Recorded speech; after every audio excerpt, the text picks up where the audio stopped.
प्रबोधन आईएएस में आपका मैथिली क्लास में स्वागत है।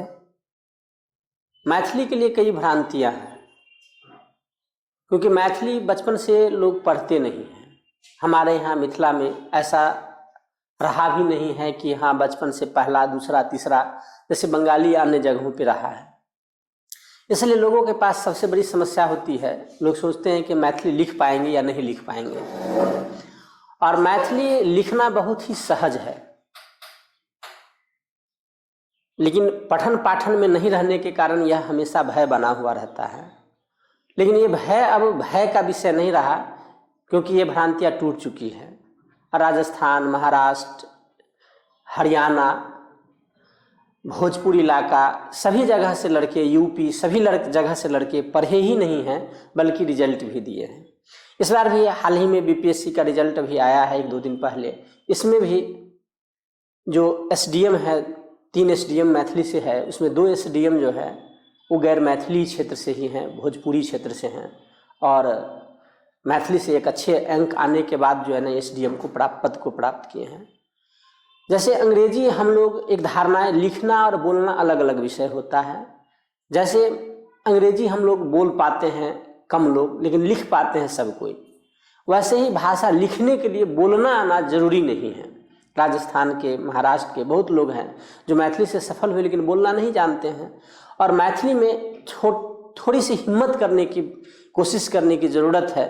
और आप इसके थ्रू हम कोशिश करेंगे कि 2 से 3 वीडियो आपको दें, जो आधा 1 घंटा के तकरीबन लगभग सब मिलाकर के घंटा भर भी नहीं होगा, और उसमें आपको मैथिली लिखना आसानी से सीख सकते हैं। इसी दौरान हम सबसे पहला प्रयास करते हैं आपको कि ये हम कारक लेके चलते हैं। देखिए, सबसे पहले हम लोग काके की कारक चिन्ह का प्रयोग करते हैं हिंदी में। उसके लिए हम ये मैथिली में हम क का प्रयोग करते हैं। को का जहाँ प्रयोग करते हैं वहाँ के ऊपर चांद बिंदी का प्रयोग करते हैं। में है, यहाँ पे बिंदी हटा देते हैं और यहाँ पर बिना बिंदी के मैथिली में में लिखते हैं। से है तो सौ लिखते हैं। ने के लिए कुछ भी नहीं लिखते हैं। लिए के लिए ले लिखते हैं। जैसे देखिए, राम काके की तो रामक हो गया, क्योंकि मैथिली में संबंध कारक जो होता है अविकारी होता है। अविकारी का मतलब होता है उसका अलगाव नहीं होता है। हिंदी में विकारी होता है, इसलिए अलगाव होता है। तो ये रामक यहाँ पर आ गया, कलम का कलम हो गया, श्याम को है तो के हो गया। और ये देवाक अच्छी, ये सब कैसे हुआ ये हम टेंस में पढ़ेंगे। अभी हमारा विषय कारक है। राम ने श्याम के बेग में से, तो राम ने, यहाँ ने हट गया है, ने के लिए कुछ भी नहीं है। और श्याम है तो श्यामक हो गया, के कारण ये श्यामक हो गया। में है तो में आ गया, से के लिए सौ हो गया। कलम ले लनी, ये कैसे हुआ हम लोग टेंस में देखेंगे। देखिए, कुछ शब्द है जो हिंदी से अलग होकर के मैथिली में लिखते हैं। नहीं, हम छोटी मात्रा का प्रयोग करते हैं नहीं। और और ओ, ये भी हम 3 चीज का प्रयोग करते हैं। इसमें आ का अमूमन जनरली अधिक प्रयोग करते हैं। कुछ के लिए किछु, साथ के लिए संग, तक के लिए धरी, इसलिए के लिए यही लेल या तय, दोनों में से हम कोई एक प्रयोग कर सकते हैं। बल्कि के लिए हम बल्कि का भी प्रयोग करते हैं और बरु का भी प्रयोग करते हैं। आति इत्यादि के लिए प्रभृति, अथवा और या के लिए अथवा भी कर सकते हैं, या भी कर सकते हैं, या किंवा भी कर सकते हैं। किंतु परंतु लेकिन के लिए हम किंतु परंतु लेकिन भी कर सकते हैं, और हम मुदा भी कर सकते हैं। अलग और पृथक के लिए हम अलग और पृथक भी कर सकते हैं, और फराक भी कर सकते हैं। यदि और अगर के लिए हम ज्यों और ज्यों भी कर सकते हैं, और यदि और अगर भी कर सकते हैं। उसी प्रकार से उदाहरण के लिए हम उदाहरण भी लिख सकते हैं और जना भी लिख सकते हैं। जैसे कि हम जना भी लिख सकते हैं की। देखिए, एक कारक चिन्ह था और एक की है कंजक्शन वर्ड। कंजक्शन जब 2 जोड़ने के लिए आता है, जैसे राम ने कहा कि वह जाएगा, तो वहाँ पर की के लिए हम की का भी प्रयोग कर सकते हैं, जे का भी प्रयोग कर सकते हैं, और जे का भी प्रयोग कर सकते हैं। जो के लिए भी कंजक्शन के लिए काम आता है, सर्वनाम में भी प्रयोग होता है, तो जे। सो के लिए से। मैथिली में लिंग भेद नहीं होता है, इसलिए अपने तीनों के लिए अपन हो जाता है। हुआ हुई हुए के लिए भेल हो जाता है। बराबरी बड़े के लिए पैग हो जाता है। पै आ घ, घर वाला घ, पैघ, अच्छा अच्छी अच्छे के लिए नीक नीक दोनों तरीके से लिख सकते हैं। अधिक ज़्यादा के लिए बेसी और बेसी भी लिख सकते हैं। बहुत के लिए बड़ बड़ भी और बहुत भी लिख सकते हैं। खराब के लिए खराब भी लिख सकते हैं, अधला और बेजाय भी लिख सकते हैं। द्वारा के लिए हम द्वारा भी लिख सकते हैं और मादे भी लिख सकते हैं। माध्यम से के लिए माध्यम सौ भी लिख सकते हैं और मादे भी लिख सकते हैं। भी के लिए सेहो और हूँ भी लिख सकते हैं, जैसे राम भी तो राम सेहो और राम हूँ। इसके बाद हम वचन देखते हैं। वचन भेद हम देखते हैं। अब हम कारक चिन्ह कुछ शब्दों देखने के बाद हम वचन देखते हैं। वचन क्या होता है? एक वचन हिंदी और मैथिली में कोई अंतर नहीं होता है। जैसे हिंदी में हम विद्यालय लिखे, छात्र लिखे, तो मैथिली में भी हम विद्यालय और छात्र ही लिखते हैं। अब हम हिंदी में चले जाए तो हिंदी का क्या हो जाएगा? विद्यालयों। छात्र का क्या हो जाएगा? हिंदी में छात्रों। लेकिन मैथिली में हम बहुवचन बनाने के लिए या तो सब लगाते हैं या सब लगा देते हैं। इसको हम परसर्ग कहते हैं, ठीक ना। पर मतलब दूसरा, सर्ग मतलब सब, पद। तो ये दूसरा जो है ना, हम पद लेकर के आते हैं सब या सब। सब और सब लगाने से हमारा क्या हो जाता है? ये बहुवचन बन जाता है। वैसे ही अब छात्र है तो छात्र के साथ सब या सब लगा दिए तो ये भी क्या हो गया? बहुवचन बन गया। साथ ही हम छात्र के साथ लोकनी भी लगा सकते हैं। लोकनी लगाए तो ये क्या हुआ? लेकिन लोकनी लोग है, लोक व्यक्ति से है, और एक केवल व्यक्ति के समूह के साथ लग सकता है, और वह व्यक्ति के समूह के ही साथ लगेगा। व्यक्ति के अलावे सजीव हो या निर्जीव हो, अन्य के साथ नहीं लगेगा। क्योंकि जब भी होता है लोकनी तो वह लोगों के समूह में होता है और यह आदर रूप होता है, और मैथिली में केवल व्यक्ति में ही आदर दिया जाता है।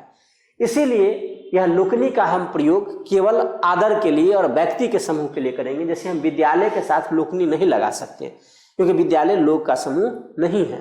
जैसे हम यहाँ पर नेता लिखे, नेताओं लिखे, तो नेता सब और नेता आदर करे तो लोकनी भी हो सकता है, ठीक है। इस वचन भेद के बाद अब हम सर्वनाम देखते हैं। सर्वनाम में हम देखते हैं कि मैं के लिए हम का प्रयोग करते हैं। हम के लिए हम का प्रयोग प्लूरल बना कर प्रयोग करना हो तभी हम प्लूरल में पढ़े थे, बहुवचन में सब या सब लगा देंगे, सब या सब लगा सकते हैं। हम लोगों, हम लोग, सब या सब, और आदर करना हो तो हम लोकनी। उसी प्रकार से तुम के लिए हम, तू ये प्रयोग करते हैं। लेकिन ये प्रयोग जो है ना, हम लिखने में नहीं करते हैं क्योंकि ये अनादर फॉर्म है, अनादर रूप है, और मैथिली में एक रिस्पेक्टेबल भाषा है, आदर का महत्व दिया जाता है, इसलिए हम इसका प्रयोग नहीं करते हैं। तो इसके लिए हम तुम के लिए आहा का प्रयोग करते हैं, और जब आप आता है तो आहा और अपने का प्रयोग करते हैं। अपने मैथिली का सबसे रिस्पेक्टिव सर्वनाम है। ज़्यादा रिस्पेक्ट देना है तो अपने का प्रयोग करेंगे, और कम रिस्पेक्ट देना है तो आहा का प्रयोग करेंगे। अगर आदर करना हो तो आहा लोकनी, अपने लोकनी हो जाएगा। सामान्य रहे तो आहा सब, अपने सब का हम प्रयोग कर सकते हैं। उसके बाद आप, यह और ए होता है, यह और ए के लिए ई हो जाता है। यही अगर हमको प्लूरल फॉर्म प्रयोग करना हो तो सब और सब का प्रयोग कर सकते हैं। वह और वे होता है तो वह और वे के लिए हम ओ का प्रयोग करते हैं। यही अगर प्लूरल फॉर्म में हमको प्रयोग करना हो तो वो सब या सब हो जाएगा। अगर यही आदर करना होगा तो वो लुकनी हो जाएगा। उसी प्रकार से देखते हैं मेरा, मेरी, मेरे, हमारा, हमारी, हमारे। तो जैसे मैं और हम का फॉर्म एक ही होता था, उसी प्रकार से जो है ना यहाँ पर एक ही होता है हमर। प्लूरल बनाना हो हमारा, हमारी, तो हमरा, हमर सब या हमरा सब हो सकता है, ठीक है ना। मुझे, मुझको, हमें, हमको, तो हमरा, मुझ में, हम में, हमरा में, मुझसे, हमसे, हमरा सा, मैंने और हमने के लिए हम। देखिए मैं के लिए यहाँ पे मैं आ गया, से के लिए सौ आ गया, लेकिन को के लिए के इसलिए नहीं आया कि आहा और अपने को छोड़ करके के कारक चिन्ह मैथिली में किसी भी सर्वनाम के साथ नहीं लगता है, इसलिए यहाँ पर नहीं आया। तीनों के लिए एक ही चीज़ इसलिए आया कि मैथिली में लिंग भेद नहीं जैसे होता है वैसे ही वचन भेद भी नहीं होता है। इसलिए वचन भेद नहीं होने के कारण तीनों के लिए एक ही शब्द का प्रयोग होता है। तुम्हारा, तुम्हारी, तुम्हारे, तोहर और आहा। तोहर अनादर है तो इसलिए लिखने में इसको एवॉइड करना है। तुम्हें, तुमको, तोरा एवॉइड करना है, आहा के लिखना है। तुम में तो तोरा में और आहा में, तोरा में अवॉइड करना है, तुम से तोरा से अवॉइड करना है और आहा से तुमने आहा। उसी प्रकार से आपका, आपकी, आपके, आहा का और अपने, आपको तो आहा के और अपने के, आप में, आहा में, अपने में, आप से, आहा सा, अपने सा, आपने, आहा और अपने। हम बता चुके हैं कि अगर ज़्यादा रिस्पेक्ट देना है तो अपने वाले फॉर्म का प्रयोग करेंगे, कम रिस्पेक्ट देना है तो आहा वाला फॉर्म का प्रयोग करेंगे। इसका, इसकी, इसके लिए एकर हो जाता है, इसे, इसको के लिए एकरा हो जाता है, इसने के लिए एकरा में, इससे के लिए एकरा सा, इसने के लिए ई।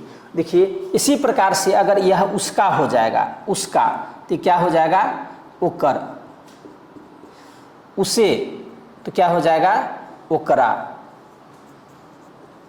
उसको तो ओकरा, उसमें तो ओकरा में, उससे तो ओकरा सा, उसने तो ऊ, उसने के लिए तो वो आ जाएगा।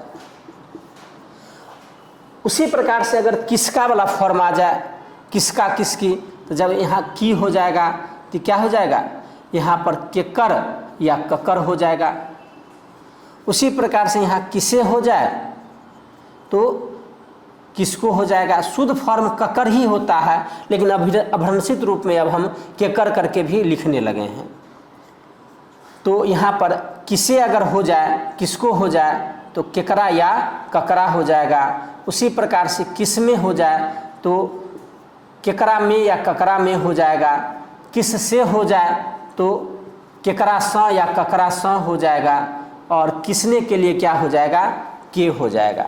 उसी प्रकार से अगर जिसका वाला फॉर्म आ जाएगा, जिसका, जिसके, जिसके, तो जकर जेकर हो जाएगा। जिसे, जिसको तो जे वाला फॉर्म आ जाएगा। उसी प्रकार से अगर आदर में देखें तो इनका, इनकी, इनके के लिए हिनक और हिनकर हो जाता है। उन्हें, उनको के लिए हिनका हो जाता है। इनमें के लिए हिनका में, इनसे के लिए हिनका सा, इन्होंने के लिए ई और हिनी हो जाता है। लेकिन अब हिनी का प्रयोग हम मानक मैथिली में नहीं करते हैं, इसलिए अब वो आउट हो चुका है। उसी प्रकार से इसमें अगर उनका कर दे तो ये हुनक हो जाएगा, ये हुनकर हो जाएगा। और उन्हें के लिए और उनको के लिए यहाँ पर हुनका हो जाएगा। उनमें के लिए हुनका में हो जाएगा। और उनसे के लिए हुनका स हो जाएगा। और उन्होंने के लिए ओ हो जाएगा और हुनी हो जाएगा। लेकिन वही हुनी का प्रयोग हम लिखने में नहीं करते हैं। अगर इसी को अगर हम फिर क वाला फॉर्म देखें तो किनका हो जाएगा, किनकी, किनका, किनकी, तो ये हो जाएगा किनक या किनकर, किनकर। उसी प्रकार से यहाँ पर किन्हें है, किनको है, तो यहाँ पर किन्हें, किनको, तो यहाँ पर हो जाएगा किनका। किन में तो किनका में, किन में तो यहाँ पर हो जाएगा किनका में। किन से तो यहाँ पर हो जाएगा किनका सा। और यहाँ पर किन्होंने तो के। उसी प्रकार से यहाँ पर जिसका है तो जौ जैसे हो जाता है तो यहाँ पर जेकर हो जाता है। वैसे ही यहाँ पर अगर जिनका है तो यहाँ पर जिनक हो जाता है, जिनकर हो जाता है। सब जगह आप इसको क हटा करके जौ लगा दीजिए तो बात ये बन जाएगी। ये पूरा हो गया। सर्वनाम हम इस प्रकार से आपको देख लिए यहाँ पर। और इसके अलावे जो है ना हम प्रश्नवाचक शब्द देखते हैं। प्रश्नवाचक शब्द की ओर हम चलते हैं और वो देखते हैं।